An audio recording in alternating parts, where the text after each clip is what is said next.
এই মানুষটাকে নিশ্চয়ই তোমাদের সবারই মনে আছে। হ্যাঁ, ঠিক ধরেছ, এটা আমার দাদান।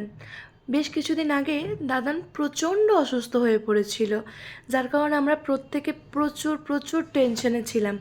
আর দাদানের কয়েকটা ভিডিও আমি সোশ্যাল মিডিয়ায় শেয়ার করেছিলাম, আর সেখানেই অনেকে দাদানের সুস্থতা কামনা করেছিলে। হ্যাঁ, আজকে আমার দাদান একদম সুস্থ, আবার সেই আগের মতো মানুষটাকে দেখে বড্ড ভালো লাগছে। আজকে দাদান নিজেই এসেছে শপিং মলে কয়েকটা জিনিস ঘরের জন্য কেনাকাটা করবে বলে। আজ যে আমার কতটা ভালো লাগছে তোমাদের বলে বোঝাতে পারবো না। আর এই যে ম্যাডামকে দেখছো এখানে মন দিয়ে কাজ করছে, ইনি আমার বোন প্লাস বন্ধু।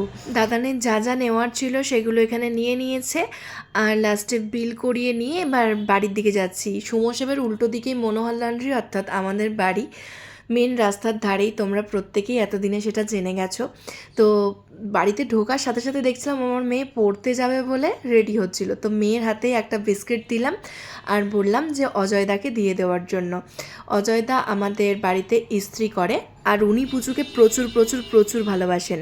তারপর পুচুকে নিয়ে গেছিলাম পড়তে দিতে, কিন্তু পড়তে তো সে ঢুকতে চাইছে না, কারণ সে তার ঠাম্মির সাথেই পড়তে আসে।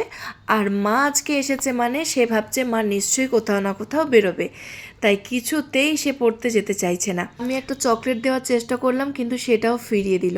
তারপরে অনেক বুঝিয়ে বাজিয়ে ওকে পড়তে ঢোকালাম, আর তারপরে আমি আর দাদান মিলে বেরিয়ে পড়লাম একটুখানি ঘুরু ঘুরু করার উদ্দেশ্যে। আসলে দাদান অনেক দিন বাদে সুস্থ হয়েছে, তাই ভাবলাম দাদানকে একটুখানি ঘুরিয়ে আনি।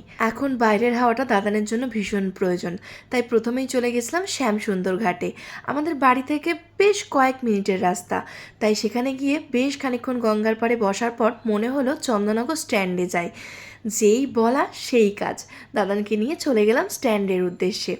তারপর সেখানে গিয়ে তো দাদানের ভীষণ ভালো লাগছে। দাদান এখানে এসেছে অনেক দিন আগে, তাই সেই সব জায়গাগুলোকে আবার নতুনভাবে দেখে এত কিছু পরিবর্তন হয়ে গেছে, সব কিছু দেখে দাদানের তো ভীষণ ভালো লাগছে। দাদান ঘুরে ঘুরে সব জায়গাটা দেখছিল। তারপর সন্ধ্যা হয়ে গেছিলো, তো এক জায়গায় বসে একটু চা খেলো দাদান, আর আমি খেলাম ঘটি গরম। তার পরক্ষণেই দাদান বলল যে আমি একটুখানি ছোলা মুড়ি খাবো।